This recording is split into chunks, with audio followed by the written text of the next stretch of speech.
Hello students, today I am going to discuss with the female reproductive system. Okay, this is the chapter of human reproduction of class 12. Male reproductive system we have already discussed. I have already discussed in my last video. This is the second video on the third chapter. This is going to be comparatively a short video because here I am going to discuss only the female reproductive system. That's it. Okay. Then the next topics will be covered in the next coming videos. The female reproductive system. Now let us first see the different parts and overview. Okay. So first of all we see here a pair of ovaries. A pair of ovaries, the first important part of the female reproductive system. What do we see next? Then we see a pair of oviduct. A pair of oviduct, or which is also known as fallopian tube.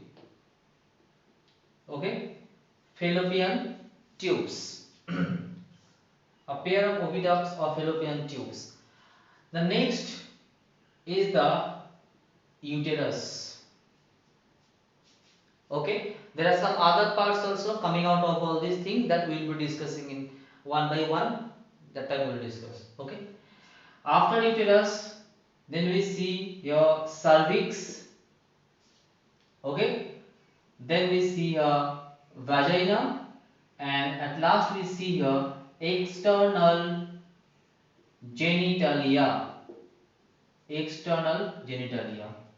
Okay, these are the all important parts of the female reproductive system. Apart from there, these we will be also discussing mammary gland. The mammary gland, which is not directly the part of the female reproductive system, but definitely it helps.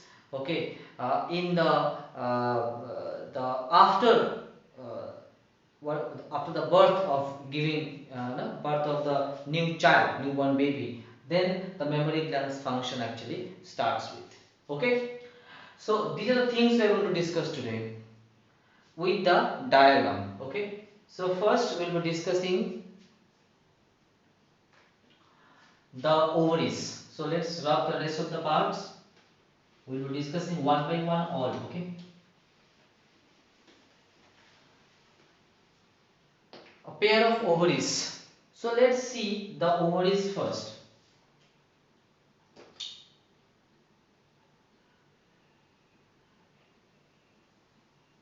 Two ovaries on both the sides. Okay, slowly all rest of the parts I am going to draw. Okay, just now see these two ovaries are there. Now these ovaries, this wall, the outer layer is nothing but a simple epithelium tissue. Okay, so let's label it here. It's an epithelium membrane around the ovary, and then inside this part is known as, let's label here, this is the stroma. We call it as ovarian stroma. Okay, ovarian stroma. So it is nothing but, ovarian stroma is nothing but a connective tissue that binds the structures together. Okay, and also it is rich in blood vessels. This inside structure of the ovary, that is the ovarian stroma. Okay, you can note this down in a form of definition. So it's a connective tissue, okay, which binds the structures together, also rich in the blood vessels. Rich with the blood vessels. Okay, now this stroma, now if I look into this, we can say that there are two parts. We can divide it into two parts. How? This upper portion, this outer part around all inside, we can say it is a cortex part, and the inner area, okay, we call it is a medulla. Clear? So this upper area, upper part, peripheral area as the cortex, and the inner middle one is the medulla. Okay. Same here also. I am showing only in one structure. Okay. So we have seen here ovary with the epithelial membrane around them, ovarian stroma we have seen, where we see the cortex and the medulla part in the ovary. So what happens in the ovary? In the ovary, the egg, the female gamete is produced. Okay, by the process of meiosis cell division, the reproductive cells that give rise to the egg cell, the ovum or the egg that is called. Okay, in the ovary. A detailing of this we will be discussing in our next topic. In this we will be seeing just the structures. Now next will be the we will be seeing the oviduct or the fallopian tube. Okay. So the next is the oviduct or fallopian tube. So a pair of oviducts there from both the sides. Okay. Now this fallopian tube consists of three things, three parts actually. Okay. First one is the infundibulum. Second, ampulla, and the third is the isthmus. Infundibulum, ampulla, and isthmus. So let's see the infundibulum part first. Okay.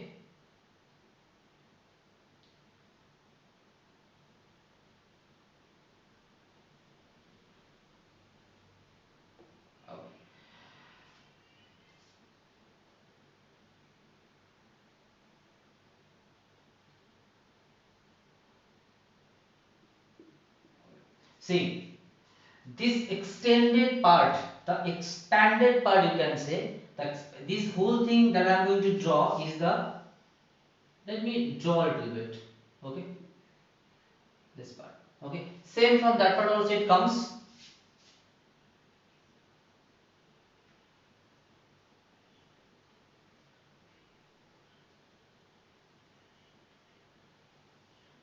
Okay, so this expanded part, okay, of this whole thing is the fallopian tube. This part is the infundibulum. So this expanded part, this area, okay, it is the infundibulum area. Now in this infundibulum we also see some finger like projections known as fimbriae, finger like projections. So they look like this.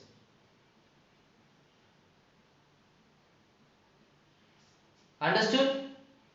These finger like projections are called the fimbriae. Okay, same this side also. Now the function of this finger like projections, the fimbriae, okay, is to collect the egg from the ovary when it is produced. Okay, that is after ovulation, the egg is collected from the ovary by this fimbriae. Okay. Now next is the ampulla. Which part is the ampulla here? See, just the portion above the infundibulum. So this area, okay, that is the ampulla. So this part you can say, okay, it is the ampulla. So I am just directly showing it from here. This is the ampulla. Okay. Now isthmus. Isthmus is this portion, this area. Okay, I have shown here a little wider, but it's not that wide. It's narrow lining actually. Okay. So this part is the isthmus.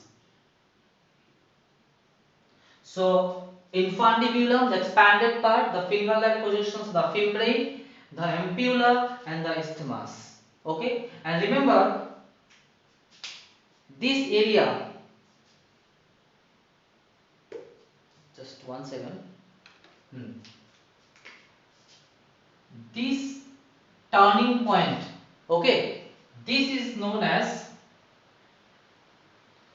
ampullary ischemic junction. Okay, remember this part is very important, because this is the location where exactly the fertilization of the male and female gamete takes place. Ampullary ischemic junction, this turning point. Okay, so this is the part of fallopian tube which consists of infundibulum, ampulla and isthmus. Okay, now the next part we are going to discuss. So let's rub this.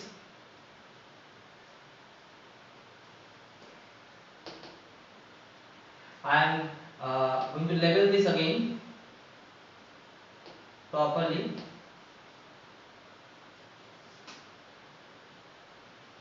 Okay, so this part is the ampulla.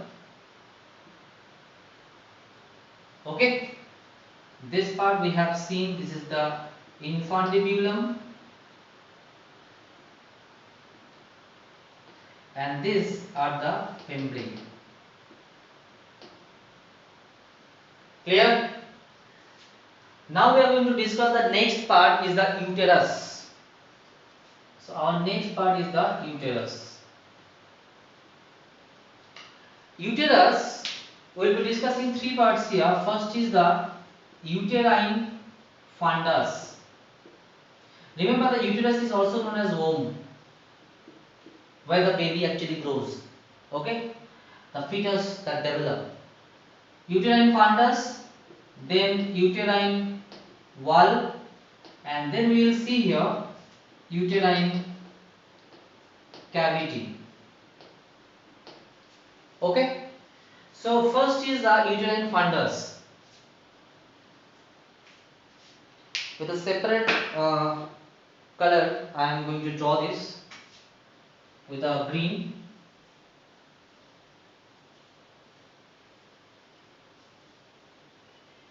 Okay,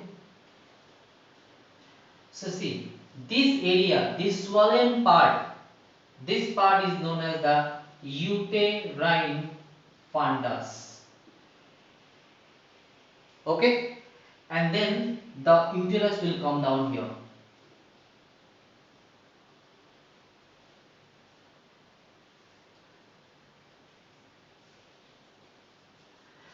Now here we will see the uterine walls. Okay, see uterine wall from outside to inside. The first is the perimetrium.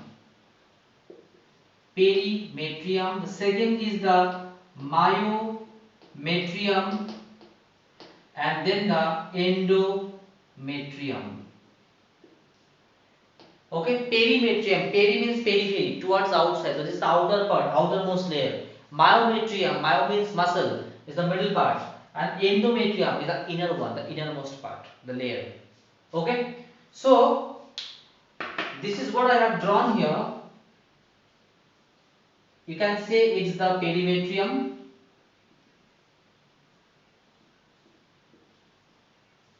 Okay, and then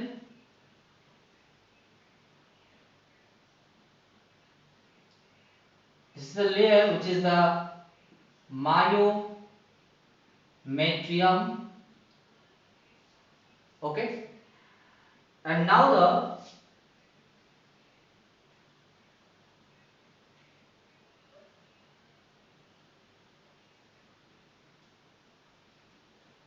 inner endometrium I am going to draw a little different way.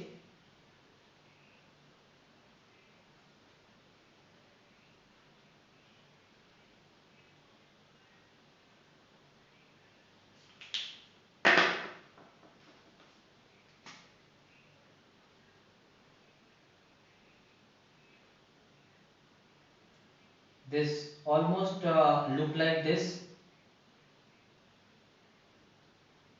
kind of structure.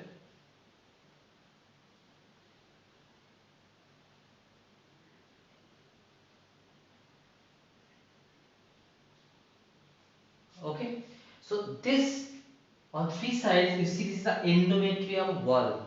Okay, it's a very important wall. This is the endometrium wall. This is the temporary wall. The perimetrium and the myometrium, these two are the permanent wall, but the endometrium inside is the temporary wall. In every cycle, menstrual cycle, in every month, this endometrium wall breaks and again rebuild. Why and how we will be discussing later on. Okay. And the last one is the uterine cavity. So this inside part that is left, this is the uterine cavity. Okay. Now remember this ovary that is attached with the uterus with ligament. So they attach to the uterus with a ligament. This part is the ligament here. This part is the ligament. Okay. This part is the ligament. Okay. Now this is our uterus part is done. The next we are going to discuss is the cervix. The next part is the cervix we are going to discuss. CRVIX. Cervix that leads to the cervical canal. Okay. So it starts from here. The whole part is the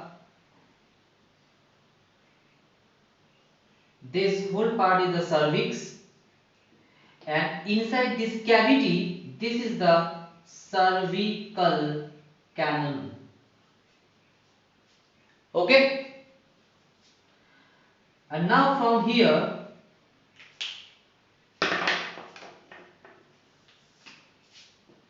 okay,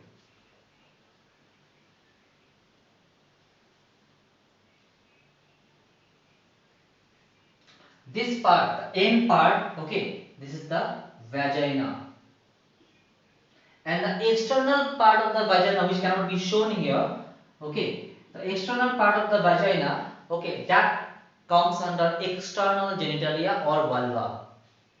Okay, so the next one after cervix, it is the vagina, and then we see the external genitalia. Okay, now remember this cervical canal, okay, and this vagina, these two together formed the birth canal. Very important. Okay, last the external genitalia we will discuss. So let's wrap the whole thing. I am not going to draw any more diagram here of external genitalia, because in this diagram it is not possible to show the external genitalia. So I am just writing the parts of the external genitalia here. Okay, external genitalia, which is also known as vulva. So what are the parts? Means it is nothing but the external area that covers the vagina. External part, outer part of the vagina. Okay. So what are those? Number one, mons pubis, the hairy structure. Then we see the labia majora, the around the periphery, outer lining. Okay. Then we see the labia minora, the inner lining just at the you can say vaginal orifice, that is the opening of vagina, just inner part there. It's tissue layering, that is the labia minora. And then we see clitoris. Clitoris is the tissue layering just above the vaginal orifice. Okay, two finger like projections there. And then number 5 is hymen. Hymen is, you can see, it is a covering. It is a cover in the opening of the vagina. Okay. Now, apart from the coitus or intercourse, There are some physical activities that may lead to tear the hymen. It may be any physical exercise, it may be any kind of games like cycling or some different kinds of gymnastics. Those kind of physical, the exercises or the games and all that may sometimes tear the hymen. Okay, so it's a covering, okay, at the vaginal orifice. So this is all about the female reproductive system. Okay, so practice this diagram. This is very, very important.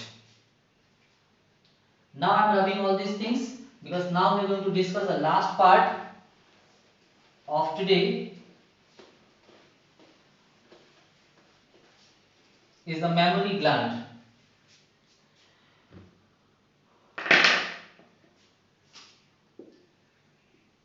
Mammary glands. There are two mammary glands are there, okay, in the female, mainly covered with the fats, okay, glandular cells and the fats. So you can say the composition, if I say the glandular cells, okay, and the fat layerings around. The glandular cells, okay, they form together, you can say the mammary lobules or mammary lobes, better, mammary lobes, okay. These mammary lobes, like for example, this kind of structures are there, around them all the fat compositions there, all the fat composition around that, okay, in the mammary gland, and inside you see these lobes made up of these glandular cells. Now inside this mammary lobes, it contains actually the cells of alveoli. So what you see here, cells of alveoli present inside the mammary lobes, okay. Now these are the cells, okay, which actually produces the milk, the mother's milk, and then the milk needs to be transported in a particular route. So the lower part is showing that route only. So these cells of alveoli, the cluster of cells, you can say, cluster of cells of alveoli. Now these cells, they opens into, okay, the mammary tubules.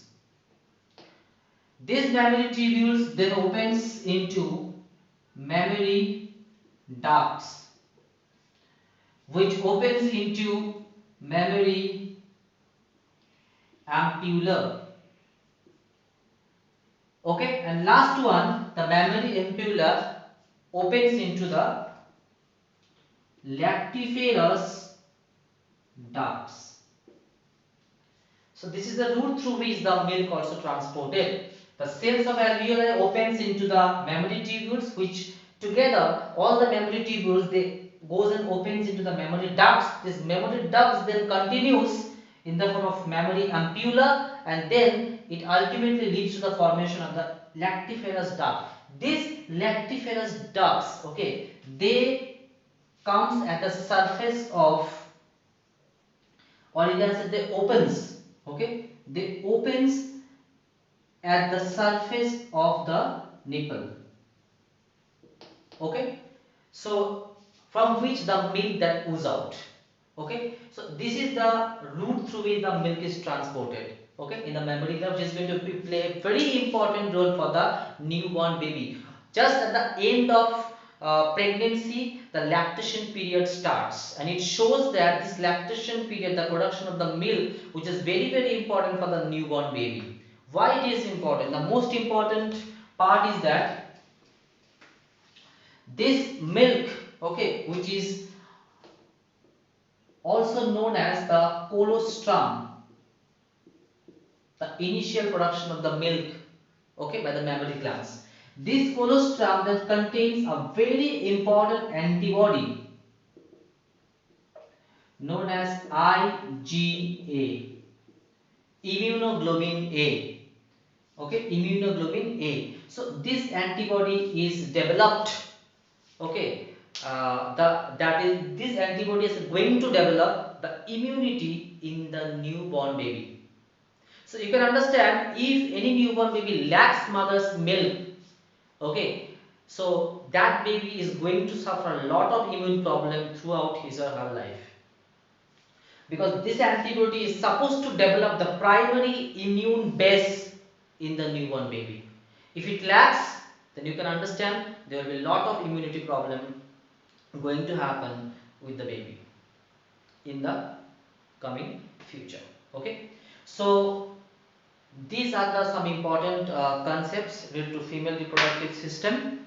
Okay, so I hope it is understood. I hope I am clear with the concept of the female reproductive system in the diagram. Okay, so I want you also to practice and understand this male and female reproductive system with the diagram, because picturesque thing diagrammatic representation lasts for long in our mind.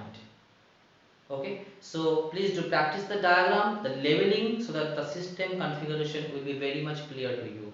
Okay, so 2 videos are done on this chapter. The next videos I'm going to make on the next topic.